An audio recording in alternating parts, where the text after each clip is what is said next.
Alright, so before we start chapter 12, let's look at this. This is a Navier-Stokes equation in x direction. This is very important for fluid mechanics. Okay? But actually this Navier-Stokes equation is just an example of a general transport equation. This is called the general transport equation of not just the horizontal velocity component, but you should also think about the vertical velocity component, the temperature, if in case you are tracking the energy, the diffusion of a chemical species that you are just sending in the place and you're wondering how quickly this chemical move in the building. So any property phi, whether it's the concentration of a poison or whether it's the velocity, the momentum, the temperature, they are all eventually look like this. Okay, so basically the people doing all the thermofluid courses and research, and they are dealing with one equation, okay, with those terms in them. But sometimes things get easy, they drop some of the terms, so the equation looks simpler, but this is the general form. So what are the terms? There is unsteady term, partial phi, partial t. Whether it's partial the temperature, partial t in the energy equation, whether it's the partial u, partial the t in the momentum equation, Navier-Stokes, you will get this in 4273, the experimental fluid. Okay? And you will take through the temperature and heat transfer in case you are already taking heat transfer. Alright? So this is the unsteady term. Those guys, the red ones, those are actually the evil term in this equation because they could be nonlinear. When it comes to fluid mechanics, they become nonlinear because it becomes u time u, unknown time another unknown, right? But those represent the convection.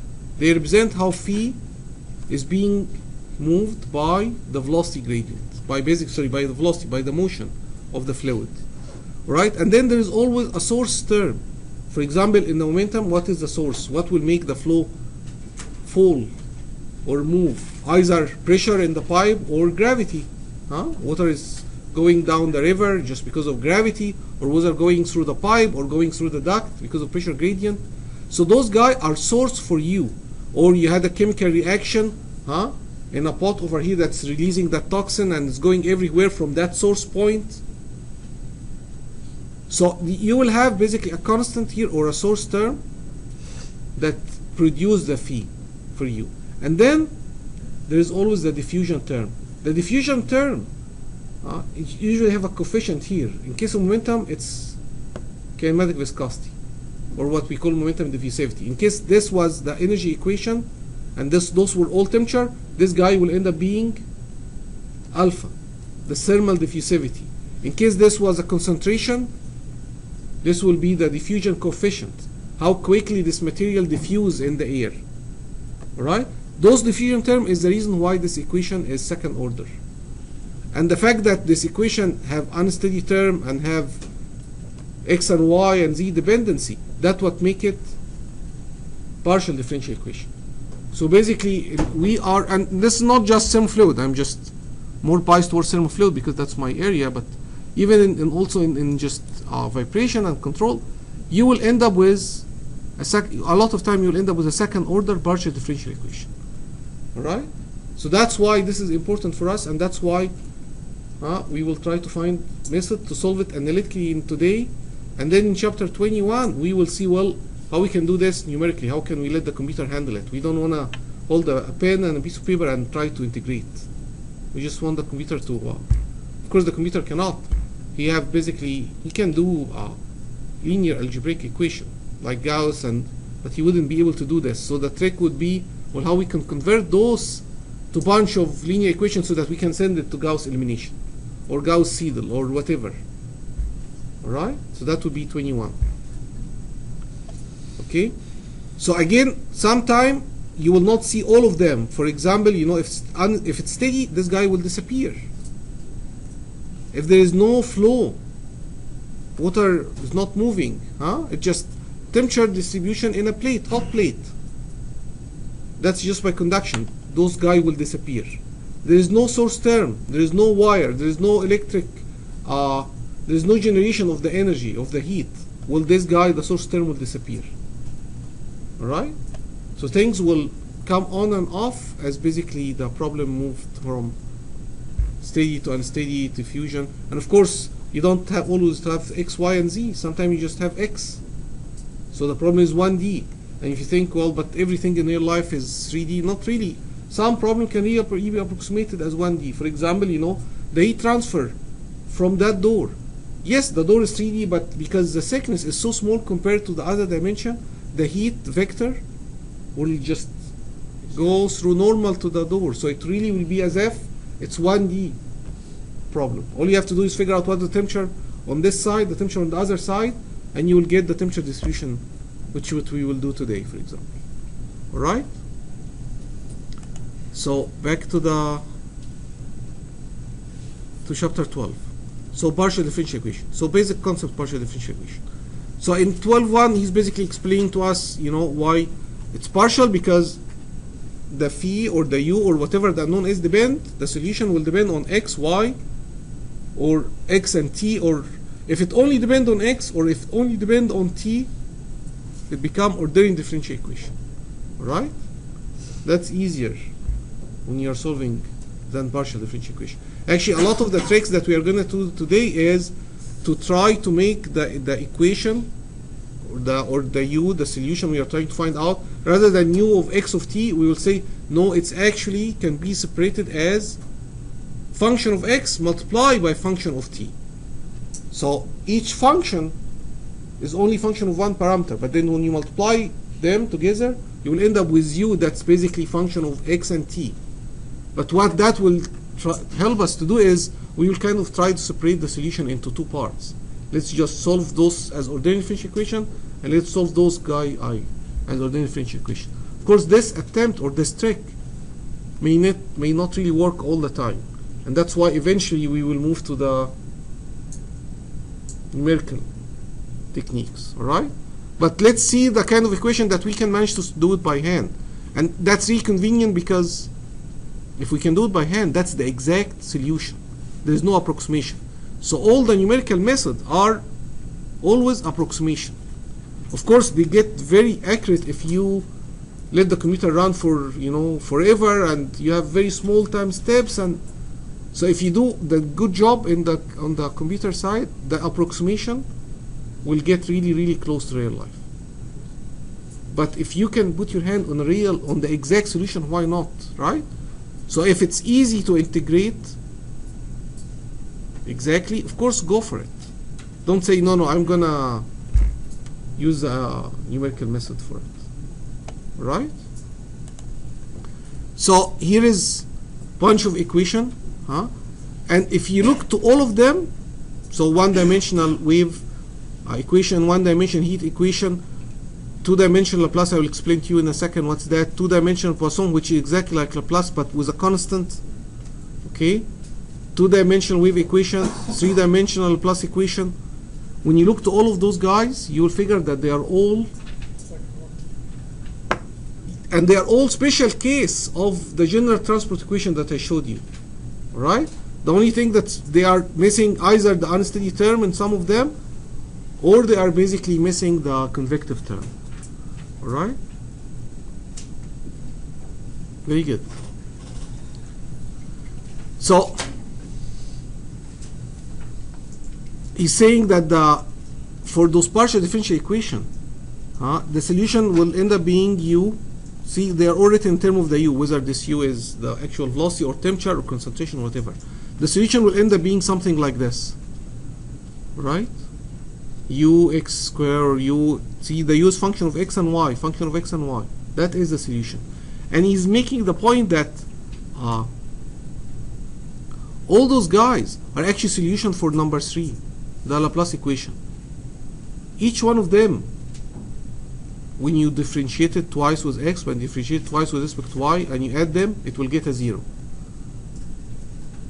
Every one of them will work. So does this mean that when we have Laplace equation, we can basically have all of those as solution?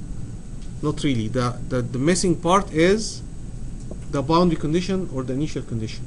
So the differential equation, the partial differential equation, when it will come with its own set of boundary conditions that you also need to satisfy. So it's not just enough to basically say, well, here partial 2u versus partial x squared plus time partial 2u square plus y square is equal to 0. You need to make sure that also the boundary condition is satisfied. And the boundary condition is the value for u, for example, at the boundary, or the value of u when t was 0. Okay? Alright, so let's see some examples. So, for example, Laplace equation, you know, this equation, partial 2 phi partial x square plus partial 2 phi partial y square equals 0. If it's equal something, it's called Poisson equation. If it's equal 0, it's Laplace equation. So this equation, it's coming from the potential flow. It's basically flow of liquid or air that is kind of basically without any viscosity. You just slap against each other, right? Again, more detail when you take 4273. But for now, it's the flow of basically flow that's inviscid, kind of frictionless, right? And so this equation will come from, this is the continuity equation. And if the flow is really like this, it's inviscid, you will have u and v can be expressed by velocity potential. So u can be replaced by partial phi partial x. That's what means that the velocity can be represented by velocity potential. The end result is that the continuity equation will look like this. Solving this equation will give you the velocity potential. Therefore, will give you the u and the v. It will tell you the velocity. So if I find out the velocity potential of the flow inside this classroom, if I have phi as function of x, y, and z, then I know the velocity at every point. So I come here at the inlet, at the grill, and I figure out what is u and v, and it will give me a vector going this way. I go at the door, under the door, and I solve for u and v and z from the phi, from the potential. He will tell me it's slipping out. So phi will have the solution for everything. What he's trying to tell us is that this is linear or nonlinear equation. It's second order, and it's partial differential equation. But is it linear? No. Think again. This equation is linear or nonlinear? What makes the equation nonlinear? Oh, derivatives. When you have phi square, or when you have phi multiplied by partial x, or when you have partial phi partial x multiplied by partial 2 phi partial x square. Yes, it has second order, but it's still phi. So this is a linear equation. So he's making the point here that if the equation is linear, a solution for a homogeneous linear partial differential equation,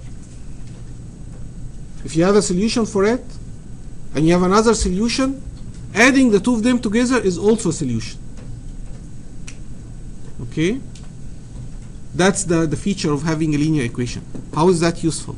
Well, for example, this is a solution for phi equal m over 2 pi ln r. R is the radial coordinate in the polar coordinate system. Rather than x, y, and z, we use r phi and r theta and z. So this phi is the velocity potential for a source. You have some kind of a leak pipe in the middle, sending water everywhere. Water is going. That's how the velocity potential look like. It's plus or minus depending on whether it's coming out or getting in. M is the strength of that leak, the strength of that water source or the fluid source. That's a solution, phi. Here's another solution. So that's a source, that's a sink, and this is a solution for uniform velocity.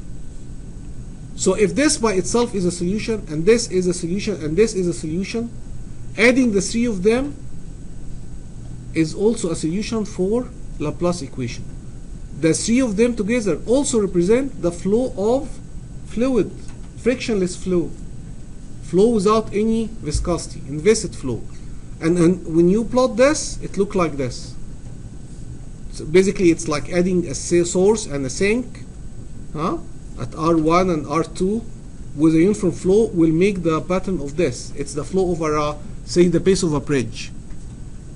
So that's a very convenient feature that if you have a solution for one solution for partial differential equation, say the solution at this temperature, and then you're adding the solution when you had another heat radiation, or you combine them, and that's the solution of this and this together. Alright? And if you are thinking, well, but that's, you cannot go much with that, you know, like, it's as if you have very big blocks, huh? You cannot really build a car with those big blocks. You can only build like a very funny shaped tower, but you will not be able to build a smooth thing. Well, if you add very tiny sources all over the place, you can actually build, say, an airfoil. And so the solution, adding all those sources, you can get the flow over an airfoil just by combining this guy, bunch of those guys. Each one of them is sitting at one point. They are sitting exactly at the geometry you wanna. As a matter of fact, you can get even the solution in 3D over, say, an aeroplane, using the same concept. That you have the solution for this source here, this source here. You add all of them, and just by adding all the solution, you have the solution for a flow around this geometry. All right. So it's a powerful concept. All right. That we can add all those guys together. All right. So let's see some examples of basically solving those equations. So here is an ordinary differential equation. So this is uxx minus u equals 0. All right. Actually, it's partial differential equation because the solution still is function of x and y. So uxx, what does this mean? It means the second order derivative. So it's basically partial to u partial x squared, right? So when he say uxx, he means partial to u partial x squared minus u equals 0. So to solve this, we are looking, let's put u on the other side. So uxx equal u. The second derivative is equal to the same function u. So what is the function that when you integrate it twice with respect to x, it will end up being exactly the same function? So e of x is a good potential, right? Because when you differentiate it, you basically kind of generating it again with a coefficient. So for example, he is imposing the form of the solution. He's saying, well, then let's make u equal a to the power ex plus b to the power e to minus x, where those a and b will be function of y, because again u should be function of x and y. Okay, we're looking for a solution for function of x and y. So you check, is that true really? Will this work? Yes, ux a e to the power ex minus b to the power e minus x.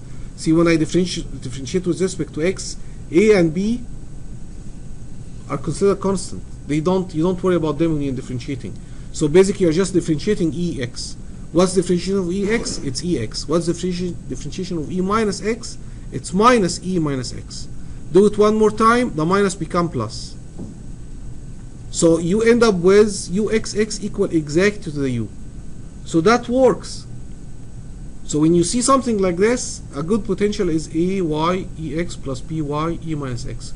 And you will get those guys from the initial and boundary condition. Or basically what is the value of u at when x is equal to this and y equal to that.